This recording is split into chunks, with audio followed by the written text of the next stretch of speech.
अब तीसरे परिच्छेद को, तीसरे अंश को मैं आज पढ़ा रही हूँ। कछु भाभी हमको दियो सो तुम काहे न देत, चापी पोटरी काख में रहे कहो कहिस हेतु, आगे चना गुरमात दिए ते लय तुम का चाबी हमें नहीं दीने, श्याम कहो मुस्काए सुदामसो, चोर की बान में हूँ जो प्रवीणे, पोटरी काख में चापी रहे तुम, खोलत ना ही सुधा रस भीने, पाछली बानी अजो न तजो तुम, तेसे ही भाभी के तंदुल कीने। तंदुल का मतलब होता है चावल होता है, वाणी का मतलब आदत होता है। वाणी का अर्थ क्या है? आदत है। और तंदुल का अर्थ है चावल। कृष्ण भगवान जब द्वारिका आ रहे थे सुदामा, और आप किसी के घर में जाते हो, हम किसी के घर में जाते तो कुछ ना कुछ हम लेके जाते हैं। तो यहाँ सुदामा की पत्नी ने घर में आस पड़ोस से मांग के, इतने से चावल थे, उन चावलों को मांग करके कृष्ण के पास, कृष्ण को भेजती है। ठीक है, प्रेम पूर्वक भेजती है। हम कुछ न कुछ ले जाते हैं किसी के घर। यहाँ सुदामा की पत्नी ने भी क्या किया, उनको भेंट स्वरूप भेजा, चावल भेजा। लेकिन सुदामा कृष्ण के इतने ठाट बाट को देखकर झिझक में आ गए, और वो पोटली को इधर छुपा लेते हैं, क्योंकि इतनी सी है, छुपा लेते हैं। तो उसी का उल्लाहना कृष्ण भगवान उसी बात को कह रहे हैं, मुझे भाभी ने ज़रूर कुछ दिया है और तुम क्यों नहीं दे रहे हो मुझे कुछ दिया है, तुम वो पोटली को अपने काख में छुपा रहे हो। ठीक है, तुम उस पोटली को छुपा रहे हो, अपने बगल में छुपा रहे हो, मुझे दे दो। ठीक है, और कुछ ना कुछ तो है, गड़बड़ घोटाला है, मुझे दे दो, उस पोटली को मुझे दे दो, मेरी भाभी ने मुझे दिया है, मुझे दे दो। तो श्री कृष्ण वो देने के लिए, सुदामा वो देने के लिए तैयार नहीं है, क्योंकि उसे शर्म और लज्जा आ रही है, झिझक हो रही है कि इतने बड़े राजा को मैं एक तुच्छ भेंट कैसे दूँ। तो कृष्ण कहते हैं कि देखो सुदामा, आज भाभी ने दिए वो भी तुम मुझे नहीं दे रहे हो। पहली एक बार जब हम गुरुकुल में पढ़ते थे और जब हम लकड़ियाँ बिनने जंगल जाने वाले थे, तब गुरु माता ने क्या किया था, हमको चना दिया था खाने के लिए कि दोनों बांट के खाना। लेकिन तुमने क्या किया, तुमने मेरे हिस्से के भी चने खुद खा लिए थे। हाँ, और कृष्ण की बात सुन करके तुम चोरी की बात में आज भी कुछ, चलो ये सुन करके सुदामा हंस पड़ा। ठीक है, कि ये कह रहा है कि तुम्हारी चोरी की आदत अभी भी गई नहीं है, और अभी भी तुम वो पोटली को काख में छुपा करके मुझे नहीं दे रहे हो। पर उन चावलों, तब कृष्ण भगवान क्या करते हैं, उन चावलों की प्रशंसा करते हैं ताकि सुदामा के मन में कोई झिझक ना रह जाए। तो चावलों की प्रशंसा करते हुए कहते हैं, देख सुदामा, वो जो चावल है ना, वो अमृत रस में, प्रेम रस में भीगे हुए हैं, वो अमृत रूपी रस में भीगे हुए, मेरे लिए तो अमृत के समान है। क्योंकि कोई भी आपको प्रेम से और दिल से कोई चीज़ देता है, कोई निशानी देता है, कुछ देता है, तो अमृत रस में भीगे ही होते हैं वो। ठीक है, उनका तिरस्कार हमें नहीं करना चाहिए। कोई अपने हैसियत के अनुसार जितना दे रहा है उसको हमें सहर्ष स्वीकार कर लेना चाहिए। तो कृष्ण कहते हैं, ये तो अमृत रस में भीगे हुए हैं, ये मुझे दे दो, इस पर मेरा हक है।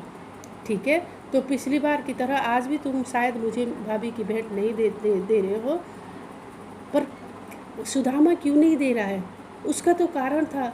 सुदामा कृष्ण के ठाट बाट को देखकर वो खुद विचलित हो गया है कि मैं कैसे दूँ इतने बड़े राजा को ये चावल की पोटली, कैसे दूँ। तो उसे झिझक हो रही, तो कृष्ण भगवान उनसे छीन करके और वो चावलों को क्या करने लगते, सहर्ष और बड़े प्रेम से खाने लगते हैं। वह पुलकनी वह उठी मिलनी, वह आदर की बात, वह पटवनी गोपाल की कछ न जानी जात, कहा भयो जो अब भया हरि को राज समाज, हाँ हो आवत नाई ही तो वहे पठियो ठली ठेली, घर घर करे ओढ़त फिरे तनत दही के काज, अब कहियो समझाई के बहुधन धरियो सकेल। अब बहुत दिन हो गए, बहुत सेवा पानी हो गई कृष्ण सुदामा की, सुदामा शरीर से भी बहुत अच्छे हो गए, स्वस्थ हो गए हैं। अब सुदामा के घर जाने की बारी आती है। अब सुदामा का घर जाने वाला दिन आ जाता है, और सुदामा क्या करता है, सुदामा को एक सुंदर सा महावत हाथी के साथ उसको विदा कर दिया जाता है। लेकिन सुदामा के मन में यहाँ कवि नरोत्तम दास जी कहते हैं कि सुदामा के मन में कुछ चल रहा है कि देखो, मुझे तो भेज दिया लेकिन मुझे कुछ दिया नहीं, मुझे भेज दिया लेकिन मुझे कुछ दिया नहीं। और ये मन में कुड़कुड़ाहट लेके मन में कुड़ रहा है कौन? आपका सुदामा मन में कुड़ रहा है, मुझे कुछ दिया नहीं। अब सुदामा जा रहे हैं, कुड़ रहे हैं, कृष्ण को मन ही मन बहुत कुछ बोल रहे हैं। तो कृष्ण मित्र उठाकर मिलना, उनका प्यार करना, उनका प्रेम करना, उनके गांव भेजना, कृष्ण की लीलाओं का यहाँ पर बखूबी नरोत्तम दास जी वर्णन कर रहे हैं, ठीक है। लेकिन उन्होंने मित्रता की लाज रखी है, उन्होंने सामने होके मदद नहीं की है, सामने होके किसी को दिया नहीं है।